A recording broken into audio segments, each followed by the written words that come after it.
नमस्कार, मैं हूं आपके साथ दिव्या तिवारी और आप देख रहे हैं हमारा खास टॉक शो डायबिटीज पर चर्चा।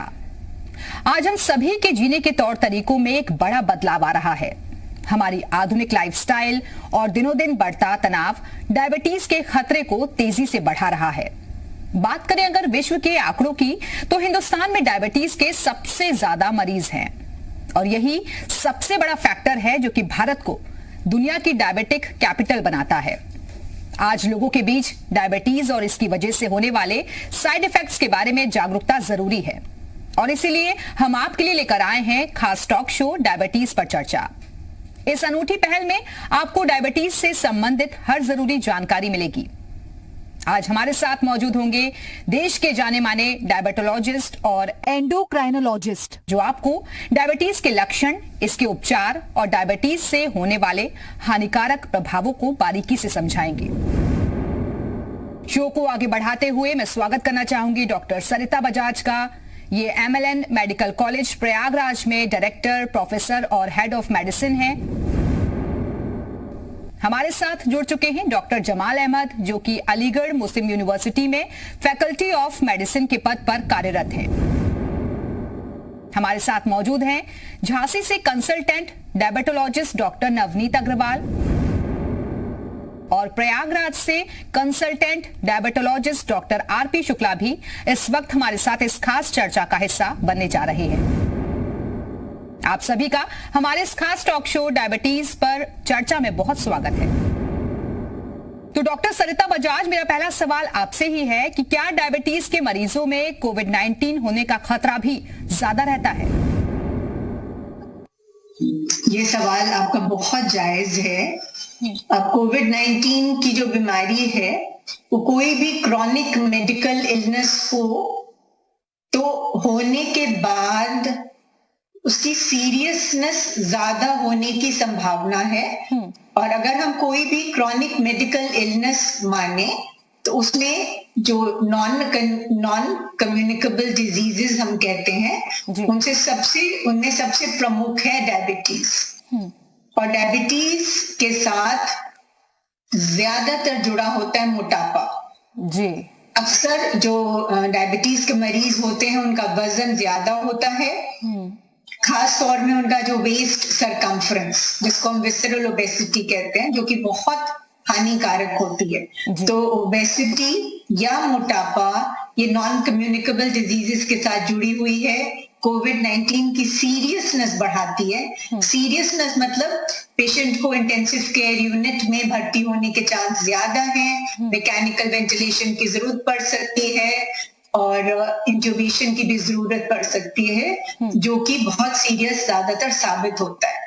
जो नॉन कम्युनिकेबल डिजीजेस हैं उनसे ब्लड प्रेशर भी जुड़ा हुआ है और जो मधुमेह के रोगी हैं उनमें खुद भी बहुत सारी जटिलताएं होती हैं, जैसे हार्ट डिजीज, किडनी डिजीज। तो ये अक्सर उनमें पाई जाती हैं। ये सीरियसनेस को और बढ़ाती हैं। अगर डायबिटीज नहीं भी है, आपको क्रॉनिक लंग डिजीज है जैसे दमा है, सांस की बीमारी है जैसे दमा है, सांस की बीमारी, आपको क्रॉनिक लिवर डिजीज है, क्रॉनिक किडनी डिजीज है, आपको कैंसर है, लेडीज जिनमें प्रेगनेंसी है, स्मोकर्स हैं, अगर आपको कोई भी इम्यूनो कॉम्प्रोमाइज स्टेट है, आप कोई दवाएं ले रहे हैं जिनसे आपकी इम्यूनिटी कम हो जा रही है, जैसे कैंसर पेशेंट्स में होता है, और एक ग्रुप ऑफ मेडिसिन हैं जिनको हम स्टीरॉइड्स कहते हैं, स्टीरॉइड्स और कॉर्टिकोस्टीरॉइड्स, जो कि काफी हद तक यूज हो रहे हैं कोविड-19 पेशेंट्स में। ये भी आपको आपकी इम्यूनिटी थोड़ा कम कर देंगे। और डॉक्टर जमाल अहमद, अब मैं आपके पास आना चाहूंगी कि डायबिटीज से पीड़ित रोगी को कोरोना वायरस से बचाव के लिए क्या उपाय करने चाहिए? मास्क का प्रयोग करिए और अगर आप कभी भी किसी के यहाँ विजिट करते हैं तो वहाँ भी ख्याल रखिए कि बगैर मास्क पहने मत जाइए। अगर आप किसी पड़ोस में जाते हैं, किसी वजह से जाते हैं, तो मास्क लगा के जाइए और वहाँ पे जाके आप उस आदमी को इंसिस्ट करिए कि अगर आपसे कोई बात करता है तो वो मास्क पहन के आए। घर से निकलते वक्त आपका हाथ सैनिटाइजर से, अल्कोहल बेस्ड सैनिटाइजर से प्रॉपर्ली धो के निकलिए और घर में जब वापसी आप आइए तो फिर अपने हाथ को सैनिटाइजर का इस्तेमाल करिए। जब आप किसी आदमी से बात करिए तो कम से कम 6 फीट की डिस्टेंस होनी चाहिए। किसी पब्लिक प्लेस में जाइए बगैर मास्क पहन के मत जाइए और ये सावधानियां बरतिए। अगर आप सावधानी बरतते हैं तो ये आप यकीन मानिए कि आपका कोविड-19 डिजीज कुछ बिगाड़ नहीं पाएगा। तो ये हर डायबिटीज़ के मरीजों को जानना ज़रूरी है। थोड़ी सी सावधानी आपको होनी चाहिए कि डिपेंड करता है कि आपको टाइप 1 डायबिटीज़ है या टाइप 2 डायबिटीज़। वैसे तो टाइप 2 डायबिटीज़ किसी एज ग्रुप में हो सकती है, बूढ़ों में हो सकती है, बच्चों में भी हो सकती है, लेकिन आमतौर से टाइप 1 डायबिटीज़ ज़्यादातर 20 साल से कम उम्र के बच्चों को होती है। थोड़ा सा फ़र्क है। सारी सावधानियाँ आपके टाइप 1 और टाइप 2 डायबिटीज़ के बच्चों के लिए, मरीजों के लिए ऑलमोस्ट वही सावधानियाँ बरतनी है जो किसी को बरतनी चाहिए। सिर्फ टाइप 1 डायबिटीज़ में ये फ़र्क है कि अगर इनको डिहाइड्रेशन होता है, इनकी ग्लूकोज की मॉनिटरिंग बहुत कायदे से होनी चाहिए, रेगुलर होनी चाहिए, क्योंकि ये लोग इंसुलिन इंजेक्शन लगाते हैं। तो आपको ये सिक्योर करना है कि इनके पास इंसुलिन इंजेक्शन अवेलेबल है या नहीं। अगर आपका शुगर लेवल 200 से ज़्यादा क्रॉस करता है और टाइप 1 के मरीज़ हैं या आपको डिहाइड्रेशन है तो आप यूरिन में कीटोन बॉडीज टेस्ट करिए। और कीटो स्टिक जो हैं, कीटोन बॉडीज टेस्ट करने के लिए स्टिक जो हैं अवेलेबल हैं, आप उनको टेस्ट करिए।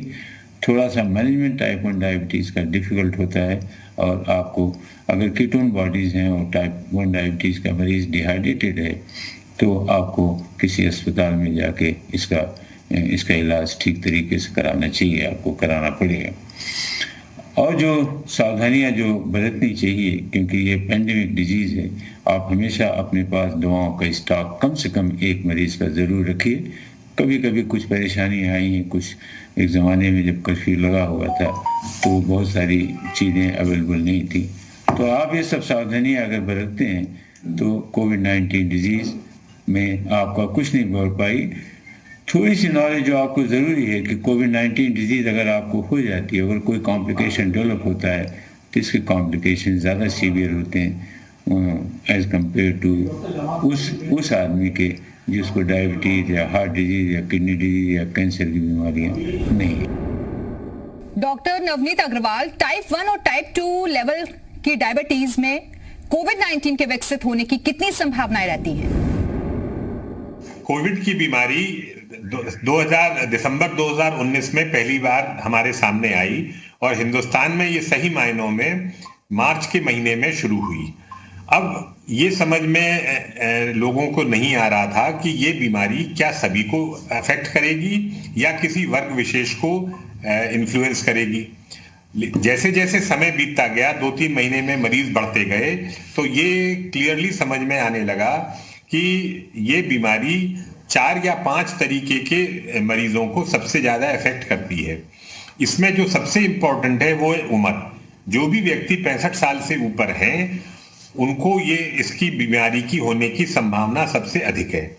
इसके बाद जब नेक्स्ट और एनालाइज किया गया तब ये समझ में आया कि ये डायबिटीज के रोगी के शरीर में अधिक पनपती है। फिर धीरे धीरे और जब सर्चेज हुई तो ये समझ में आया कि जो मरीज 65 साल से ऊपर हैं, डायबिटिक हैं, मोटे हैं, गुर्दा रोग से पीड़ित हैं या जिगर के रोग से पीड़ित हैं, उनमें तो बिल्कुल ही ये संभावना बहुत अधिक हो जाती है। अच्छा, अब सवाल ये उठता है कि क्या ये रोग किसी वर्ग विशेष को अफेक्ट करता है? तो ऐसा तो नहीं लगता है, लेकिन मेनली जो ये बीमारी है ये उम्र के साथ अफेक्ट होती है। अब टाइप 1 डायबिटीज चूंकि बच्चों में होती है और छोटी उम्र के वयस्कों में होती है, जैसे ये आमतौर से 8 से 10 साल की उम्र में शुरू होती है और 35 से 40 वर्ष के लोगों के बाद नहीं होती है। तो ये पता लगाना कि क्या टाइप 1 डायबिटीज में भी कोविड का रोग होगा या हो रहा है, ये थोड़ा मुश्किल था। क्यों मुश्किल था? क्योंकि कोविड का रोग 65 साल से ऊपर लोगों में ज्यादा है, 65 साल से कम लोगों में ये कम है। अब क्या टाइप 1 डायबिटीज जो 10 साल, 15 साल, 20 साल की उम्र में हो रहे हैं, उनमें कोविड का रोग उतनी ही तेजी से फैल रहा है जितना कि टाइप 2 में? तो ये अभी रिसर्चेज इस बारे में निश्चित रूप से कुछ नहीं कह सकती, लेकिन फिर भी ये है कि टाइप 1 डायबिटीज में भी कोविड रोग है। Doctor RP Shukla, type 1 diabetes और टाइप 2 लेवल के डायबिटीज मरीजों के बीच कोविड-19 होने के रिस्क में किस तरह का क्या कोई अंतर भी रहता है? कोविड-19 वायरस और इससे संबंधित बीमारी, ये दोनों ही एकदम से नई बीमारी है, नया वायरस है जिसके बारे में साइंटिफिक कम्युनिटी या डॉक्टर्स को बहुत कम जानकारी है। हर रोज हम लोगों को नई नई जानकारियां उपलब्ध कराई जा रही हैं, नए नए शोध आ रहे हैं। तो अभी एक तथ्य तो साफ है कि जब भी किसी को डायबिटीज होता है, चाहे टाइप 1 डायबिटीज हो चाहे टाइप 2 डायबिटीज हो, दोनों ही में शुगर का लेवल बढ़ जाता है। और जब शुगर का लेवल बढ़ता है और हाई लेवल होने पे हमारा इम्यून सिस्टम यानी प्रतिरक्षा तंत्र जो है वो कमजोर हो जाता है। और जब कमजोर होता है तो कोई भी इन्फेक्शन या संक्रमण हमारे लिए घातक हो जाता है। यही बात कोविड के लिए भी है। जब भी कोविड का इन्फेक्शन होता है और हमारा ब्लड शुगर लेवल अनकंट्रोल रहता है, चाहे वो टाइप 1 में हो चाहे टाइप 2 में हो, तो वो बहुत ही घातक रूप ले लेता है। विशेष रूप से डायबिटीज की प्रेजेंस में कहा जाता है कि कोविड इन्फेक्शन 3 से 5 गुना अधिक खतरनाक हो जाता है, इसके कॉम्प्लिकेशंस भी बढ़ जाते हैं। डॉक्टर सरिता बजाज, अगर कोई व्यक्ति 50 साल से ज्यादा की उम्र का है और डायबिटीज से पीड़ित है तो उसे किस तरह की सावधानियां और कदम उठाने चाहिए? 50 साल से अधिक कोई भी व्यक्ति हो, चाहे वो मधुमेही हो चाहे ना हो, हम चाहेंगे कि मधुमेह उसको ना हो, तो हम पहले से ही 50 साल जब तक आप कह रही हैं तब तक हम सब कम से कम सोचें कि आधी, बहुत अच्छा सोचेंगे तो 100 साल देंगे तो आधी उम्र तो पार हो ही चुकी है ना। तो ये जो सीड्स हैं, seeds should be sown at the earliest. आजकल जो हम बात करते हो तो इंट्रायूट्राइन से शुरू होते हैं। 50 साल उस मामले में काफी टाइम निकल चुका है। तब भी देर आए दुरुस्त आए जो कहते हैं, 50 साल में भी चलेगा अगर आप तब भी मानने को तैयार हो जाएंगे कि हमें कुछ तो टेस्ट हमें रेगुलरली कराते रहना चाहिए। हम ये मान के चल रहे हैं आप बिल्कुल फिट हैं, 50 साल की उम्र में है, आपका वजन सबसे ज्यादा जो इम्पोर्टेंट चीज है, अगर हम 50 साल में उतना ही वजन मेंटेन करें जो हमारा 25 साल में था, तो देखिए फिर हम काफी हद तक आगे और 50 साल हम मान के चले हम स्वस्थ रहने की रहेंगे। जी, बहुत अच्छा चांस है कि हम स्वस्थ ही रहेंगे। तो सबसे पहले अपना वजन नॉर्मल रखें, जिसको हम आइडियल बॉडी वेट कहते हैं। 50 साल के बाद तो साल में एक बार आपको कुछ चेकअप रेगुलरली कराने। जब भी आप डॉक्टर के पास जाएं तो आजकल तो हर के पास एक ग्लूकोमीटर तो रहता ही है, ब्लड शुगर चेक करा लीजिए या करा के ले जाइए। ब्लड प्रेशर, अब तो सब चीज घर पे संभव है, तो अपना ग्लूकोमीटर रखिए, अपना स्फिग्मोमैनोमीटर या ब्लड प्रेशर जो मॉनिटर है वो घर पे रखिए। तो ब्लड प्रेशर, शुगर, कोलेस्ट्रॉल, ये रेगुलर चेकअप होते रहना चाहिए। और इनमें से सबसे चीप और सबसे इजीली एक्सेसिबल तो वेइंग मशीन है। अगर वो होगी तो आप अपना वेट भी मेंटेन करेंगे। फिर कुछ मैनेजमेंट वो अलग, मेन के लिए अलग, विमेन के लिए अलग। प्रोस्टेट कैंसर का चेकअप, विमेन के लिए ब्रेस्ट कैंसर और सर्वाइकल कैंसर का चेकअप कराना बहुत जरूरी है। इम्यूनाइजेशन, समहाउ जैसे हम इम्यूनाइजेशन, अरे नहीं बच्चे को तो वैक्सीन लगती है, अडल्ट्स को नहीं लगती है। अभी तो हम वैक्सीन के लिए इतने उत्सुक हैं, इतनी बेसब्री से इंतजार कर रहे हैं। वैक्सीनेशन भी बहुत जरूरी है। स्मोक करते हैं तो कोशिश करें कि उसको बिल्कुल बंद कर सकें। डॉक्टर जमाल अहमद, क्या डायबिटीज के पेशेंट्स में ओरल हाइपोग्लाइसेमिक एजेंट को कोविड-19 के संक्रमण का वक्त बदलना चाहिए? अगर कोई टाइप 2 डायबिटीज के मरीज ही में हम लोग ओरल हाइपोग्लाइसेमिक ड्रग या गोलियों का इस्तेमाल कर सकते हैं। आप उसको इस तरीके से बोलिए। कुछ दवाएं हैं, जैसे आजकल बहुत ही कॉमनली प्रेस्क्राइब ड्रग है SGLT इनहिबिटर, अलग अलग नाम से लाती है। अगर किसी को कोविड-19 डिजीज है तो SGLT इनहिबिटर जो ओरल दवा है इसको बंद कर देना चाहिए। कोई आदमी अगर मेटफॉर्मिन ले रहा है, उसको कोविड-19 डिजीज है, तो उसको डिहाइड्रेशन के चांसेस ज़्यादा होते हैं, तो मेटफॉर्मिन का सेवन नहीं करना चाहिए। अगर आपको टाइप 2 डायबिटीज़ के मरीज़ हैं और आपको माइल्ड सिम्टम है जिनका मैंने आपको उल्लेख दिया है, तो अगर आप सल्फोनाइल यूरियाज ले रहे हैं तो कोई long acting sulfonyl urea small dose में आप इस्तेमाल कर सकते हैं। अदरवाइज अगर आपको टाइप 2 डायबिटीज़ है, कोविड-19 डिजीज़ है, सीरियस डिजीज़ है, तो सिर्फ इसका ट्रीटमेंट जो है डायबिटीज़ कंट्रोल करने के लिए इंसुलिन ही होता है और इंसुलिन से ही डायबिटीज़ कंट्रोल करना चाहिए। और जब आपको छुटकारा मिल जाए और आप रिकवरी फेस में, बाद में आप इंसुलिन को चेंज करके दोबारा ओरल हाइपोग्लाइसेमिक ड्रग पे आ सकते हैं। डॉक्टर नवनीत अग्रवाल, क्योंकि HbA1c जैसे लेबोरेटरी टेस्ट मौजूदा वक्त में नहीं किए जा सकते, तो ऐसे में अगर मरीज के घर पर ग्लूकोज मॉनिटर है तो वो अपने लिए इसका बेहतर ढंग से उपयोग कैसे कर सकते हैं?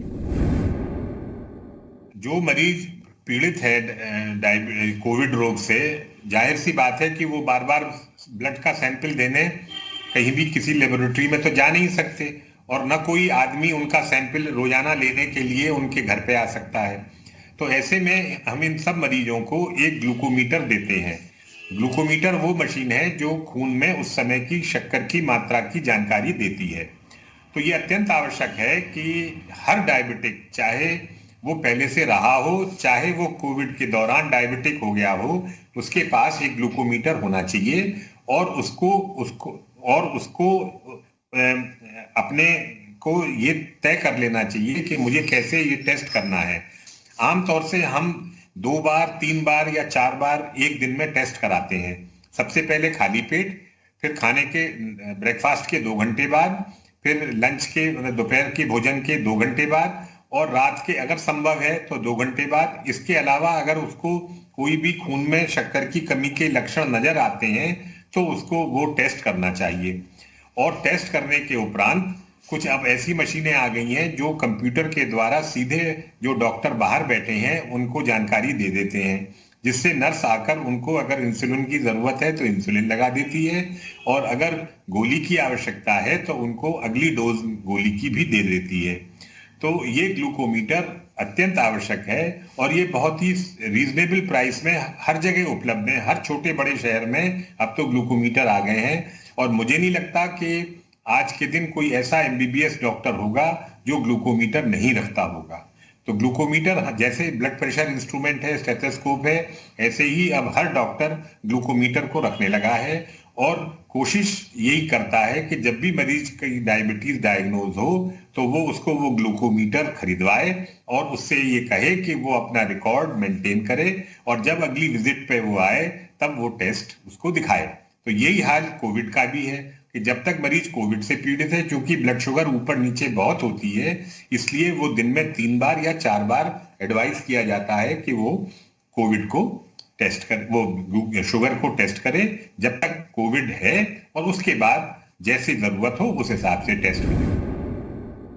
डॉक्टर आरपी शुक्ला, मैं आपसे जानना चाहूंगी कि क्या डायबिटीज के पेशेंट्स बाहर का खाना खा सकते हैं और डाइट को लेकर मरीजों को और किस तरह के प्रिकॉशंस रखने जरूरी है? जहां तक खान पान की बात है, सारे चिकित्सक, सारी वैज्ञानिक कम्युनिटी में ये एक मत है कि जहां तक संभव हो हमें घर का खाना खाना चाहिए। घर का खाना जब हम खाते हैं तो उसमें आवश्यक रूप से ग्रीन लीफी वेजिटेबल्स या फ्रेश फ्रूट्स या स्प्राउट्स, इसकी मात्रा समुचित मिल जाती है और ये ऐसी चीजें हैं जिनसे कहा जाता है कि एंटीऑक्सीडेंट्स मिलते हैं और ये इम्यून को भी बूस्ट करते हैं, साथ में इनका ग्लाइसेमिक इंडेक्स बहुत हाई नहीं होता है। जबकि हम अगर होटल से या बाहर से खाना मंगवाते हैं तो ऐसी स्थिति में एक तो मल्टीपल हैंडलिंग हो रही है, बहुत सारे हाथों से वो गुजरते हुए खाना हमारे तक पहुंच रहा है। तो पहला पॉइंट ये है कि उसमें इन्फेक्शन के चांसेस बढ़ जाते हैं। जितने हाथों से गुजरेगा उतना ही चांसेस ऑफ इन्फेक्शन ज्यादा होगा। दूसरी बात यह है कि जो भी होटल का खाना होता है, देखा गया है कि उसमें घी तेल की चीजें ज्यादा होती हैं, मसाले ज्यादा होते हैं, बहुत ही कैलोरी रिच होता है और बहुत बार हम लोग जंक फूड का प्रयोग करते हैं। तो जब भी हम जंक फूड का प्रयोग करते हैं तो उसमें एंटीऑक्सीडेंट्स तो होते नहीं है, ऐसे में जो भी होटल से मंगवाए हुए खाने होते हैं, और ये भी कोई गारंटी नहीं कि वो नए ताजे हों, पुराने भी हो सकते हैं, 2-4 दिन के बनाए हुए भी हो सकते हैं, वो प्रोसेस करके हमारे पास आ जाए।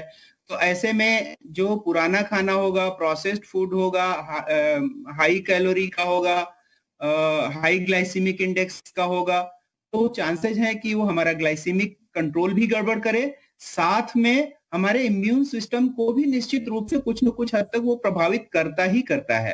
तो हम अपने सारे मरीजों को, सारे कॉन्टैक्ट्स को और कोविड से रिलेटेड जो भी प्रभावित लोग हैं, सबको हम ये सलाह देते हैं कि जहां तक संभव हो आप घर के खाना बनाए हुए खाने का उपयोग करें, और अधिक से अधिक मात्रा में ताजी हरी सब्जियां, ताजे फल, स्प्राउट्स, अंकुरित चने, अंकुरित मूंग, इन सब चीजों का प्रयोग करें।